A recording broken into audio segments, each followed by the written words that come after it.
नमस्कार, मैं चंद्रकांत मिश्रा और आप देख रहे हैं today24.in। संगीत की दुनिया की अगर बात की जाए तो एक ऐसा जरिया है जो हमेशा से आपको सुकून पहुंचाता है। संगीत साधक अपने ही ध्यान में, अपने ही लय में, अपने ही मगन में लगे रहते हैं।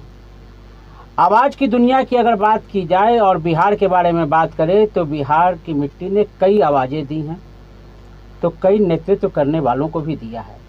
ऐसे ही एक स्टूडियो में आज हम लोग आए हुए हैं जो आरके स्टूडियो है और जिसके डायरेक्टर रघु जी हैं। स्वागत है सर आपका हमारे चैनल जी, आपका भी स्वागत है आरके रिकॉर्डिंग स्टूडियो में। सर, आरके रिकॉर्डिंग स्टूडियो की अगर बात की जाए, रघु जी की बात की जाए, तो ये तो सब कोई जानते हैं कि स्टूडियो है, गाना गाएंगे, रिकॉर्डिंग होगी, लेकिन हम सिर्फ कुछ ऐसी बातें जानना चाहते हैं कि आरके स्टूडियो की शुरुआत आपने, रिकॉर्डिंग स्टूडियो की शुरुआत जो की वो आपने कब की? रिकॉर्डिंग स्टूडियो की शुरुआत तो मैंने 2018 1 जनवरी से यहाँ ओपनिंग किया था। उसके पहले मैं बहुत सारे स्टूडियो में मतलब as a recordist, as a गीतकार काम किया।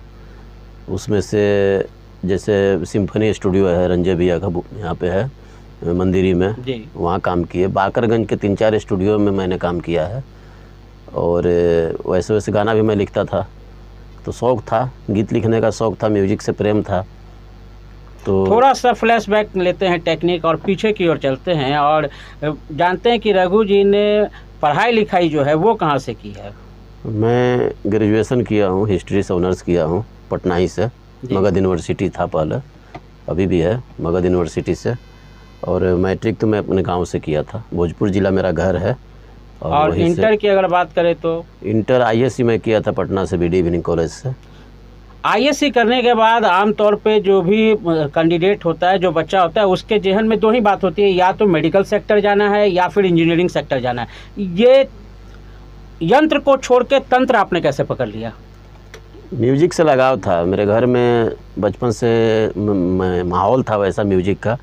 मेरे फादर तो सेंट्रल एक्साइज में नौकरी करते थे, लेकिन वो बहुत अच्छा लिखते थे, बहुत अच्छा भजन गाते थे। और मेरा घर में मतलब कि भक्ति में माहौल था घर में, तो बचपन से सुनते आए। भजन कीर्तन मेरे दरवाजे पे हमेशा होता था, तो हो सकता है वहीं से हमको प्रेरणा मिला। मतलब कि ये बात की जाए कि आपके डीएनए में ही म्यूजिक है? हाँ, डीएनए में म्यूजिक है। डीएनए में ही आपके हाँ, पास ये म्यूजिक भी है। और ये आपने विधिवत सीखा भी है या नहीं? नहीं, म्यूजिक मैंने सीखा। आपने फिर लेखन शैली पकड़ लिया, आपने गाना। अब तक रघु जी ने कितने गाने लिखे होंगे? कम से कम मान के चलिए, हमको लग रहा है कि कम से कम 3500 से 4000 तो गाना मैंने लिख चुका होगा। 4000 गाना? इसलिए कि इधर रिसेंटली हम लोग की एक संस्था है जहाँ से रॉयल्टी मिलती है, IPRS बॉम्बे की संस्था है, तो वहाँ का मैं मेंबर बना। तो वहाँ गाना जमा करना पड़ता है कि आपने क्या क्या गाना अभी तक लिखा है। जी जी। तो करीब करीब मैं गाना ढूंढ रहा था, तभी रिसेंटली वाला रिकॉर्डिंग सब 1-2 साल पहले का गाना मैंने भेजा, तो करीब करीब 1000 से ज़्यादा गाना मैंने भेज चुका हूँ। और मेरे पास अभी कम से कम 200 CD पड़ा हुआ है जो यूट्यूब पे नहीं चढ़ा हुआ है गाना उसका। पहले यूट्यूब का तो चलन था नहीं। तो मैं तो लिख रहा हूँ लगभग मतलब कि 1993 से ही, 1993 से 96 में कुछ पब्लिश हुआ गाना। लेकिन विधिवत काम मैंने शुरू किया मतलब मान के चलिए कि 2003 से। 2003 से मतलब फुल फ्लेज मैं राइटर बन गया, गीतकार। तो उस समय से गाना लिख रहा हूँ। पहले 8-8 गाना, 9-9 गाना का एल्बम बनता था। और मेरा बहुत सारा ऐसा एल्बम है कि जिसमें टोटल का टोटल मेरा ही गाना लिखा हुआ है। 8 गाना है अगर उस एल्बम में, तो 8 गाना राघवेंद्र रघु का लिखा हुआ है। तो इसलिए संख्या बढ़ गया। अब ये अलग बात है कि मतलब कि उतना मैं पॉपुलर नहीं हो पाया। लेखन की बात की जाए रघु जी, तो जहाँ तक हमारी समझ है कि 2 तरह का लेखन शैली होगा। एक तो होगा जो प्रोफेशनल, जो आपके पास लोग आते हैं और अपनी बात बताते हैं, आप उस हिसाब से लिख देते हैं। दूसरी वो भी शैली होगी जिसमें आपकी संतुष्टि होती होगी जी। तो वैसा कोई गीत जिसमें आपकी संतुष्टि हुई है, वैसी कोई रचना अगर आप 2 लाइन। जैसे मैं भजन लिखता हूँ अपनी संतुष्टि के लिए। जी जी। मैं भजन लिखता हूँ इसलिए कि मेरा बचपन से माहौल रहा है भक्ति में मेरे घर का। तो ऐसे लोग भी मार्केट में भी लोग बोलते हैं कि अगर भजन लिखवाना है अच्छा तो रघु को बोलो। तो उसके 2 लाइन हमारे दर्शकों के लिए कम से कम आप कर दें तो ज़्यादा बेटर होगा। अभी मेरा एक रिलीज गाना है जी। साईं भजन, जिसको म्यूजिक किए थे रंजय भैया ने, रंजय बावला, और उसको गाया था अमर आनंद ने। तो उसकी 2 पंक्ति में आपको सुनाऊं।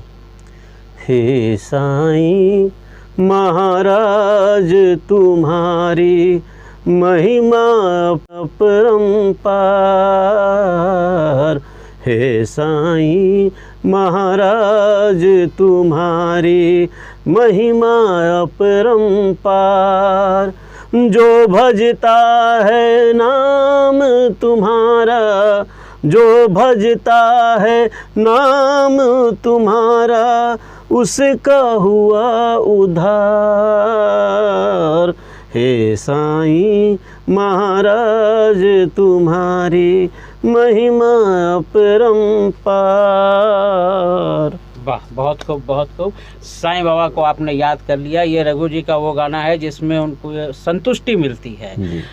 जब कोई भी आपके पास प्रोफेशनल गाना लेकर के आते हैं तो आजकल की जो अगर बात की जाए तो भोजपुरी का जैसे ही जिक्र हो जाता है तो उसके साथ एक शब्द अश्लीलता जो जुड़ जाता है, तो ऐसे शब्दों से आप दरकिनार करके कैसे अपनी रचना लिख पाते हैं? हमको तो समझ में नहीं आता है कि अश्लील किसको कहा जाता है।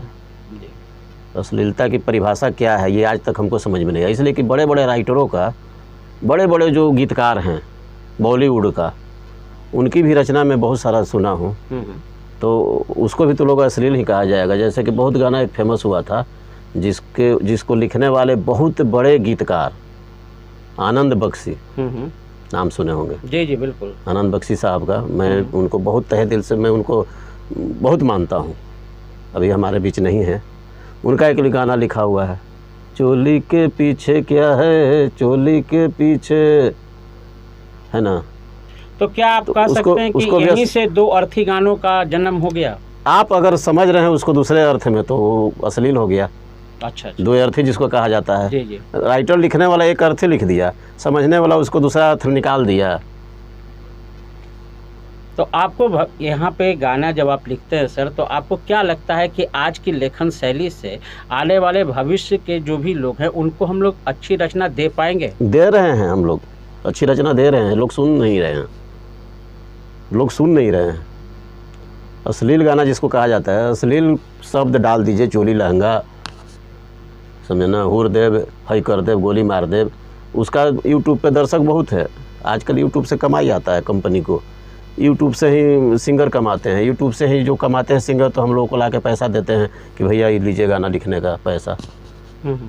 और भजन, खूब बढ़िया भजन डालिए, उसका व्यूअर से नहीं जाता है, तो मतलब पैसा नहीं आपका आता सीधा सीधा आरोप है कि दर्शक ही जो हैं उस ग्राउंड से अब आ गए हैं कि लोग वो डिमांड करते हैं। हाँ, हमको तो लगता है कि हम सब दर्शक, हम अपने आप को भी कह रहे हैं कि हम सब दर्शक ही अश्लील हो गए हैं, जो अश्लील गाना ढूंढते रहते हैं, यूट्यूब पे सर्च मारते रहते हैं।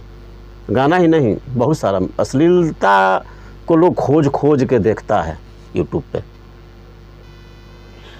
रघु जी, एक थोड़ा सा यहाँ पे हम बात दूसरी कर ले कि आप उस दौर से भी गुजरे हैं जहाँ लाइव रिकॉर्डिंग होती थी। हाँ। और ट्रैक भी बनता था, तो एक ही ट्रैक पे कई तरह के गाने हो जाया करते थे, रिकॉर्ड बाद में भी, और लाइव का भी मज़ा आपने ज़रूर देखा है।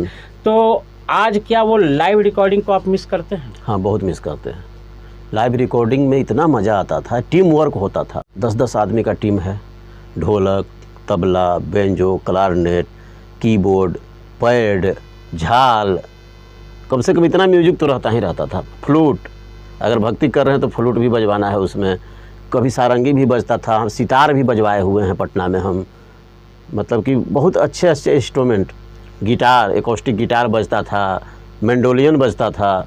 हमारे पटना के एक बहुत अच्छे गिटारिस्ट हैं सीजर भाई, बोरिंग रोड में रहते हैं, मैंडोलियन भी बजाते थे। तब मेरे बहुत सारे गाना में मैंडोलियन भी बजाए हैं, एकॉस्टिक सब बजता था। मेरा बहुत सारा पहले का गाना रिकॉर्डेड है, भक्ति गाना, जो यूट्यूब पे नहीं है अभी, समझे ना। तो उसमें बहुत अच्छा बजता था, मज़ा आता था, 10-15 आदमी का टीम रहता था। कोई भी गाना का जब कंपोजिशन बनता था, गीत लगभग, देखिए ये होता क्या है ना हम लोग के यहाँ बिहार में, भोजपुरी में, कि हम गीत लिखें, मेरा जितना गाना अभी आप सुनेंगे सबका कंपोजिशन मेरा खुद का बनाया हुआ है। कंपोज खुद का किया हुआ रहता है कोई भी गीतकार का भोजपुरी। तो जब हम लोग कंपोजिशन पे बैठते थे, 10 आदमी का ग्रुप है, तबला ढोलक बजा पहले, तो यहाँ जरा सा तबला वाले हैं, बोले हाँ रघु भाई जरा सा सुना बता का गीत बा, गीत गाए तो थोड़ा सा उसमें मैंने कुछ अगर बदलना रहा तो सब कोई मिल के बदला ना, थोड़ा सा एकरा कैसे कर दिया तो इसको ऐसा कर दिया जाता ज़्यादा अच्छा लगेगा। ट्रैक पे मिस हो गया, ट्रैक पे मिस हम लोग करते हैं। अब पहले अब जैसे अब एकोस्टिक बज रहा है, अब फ्लूट बजवाना है तो बैठ के बजवा रहे हैं फ्लूट, थोड़ा सा नहीं अच्छा नहीं लग रहा है, मीठा नहीं लग रहा है, थोड़ा दूसरा फ्लूट निकालिए ना, थोड़ा सा देखिए ना, थोड़ा सा मोटा वाला निकालिए, वो अच्छा बजता है इसमें, इस गाना में वो अच्छा लगेगा। तब फ्लूट बजाने वाला भी खुश, भैया थोड़ा सा देखिए तो ये बजा कर दिखा रहे हैं पीस, ये पीस कैसा लग रहा है।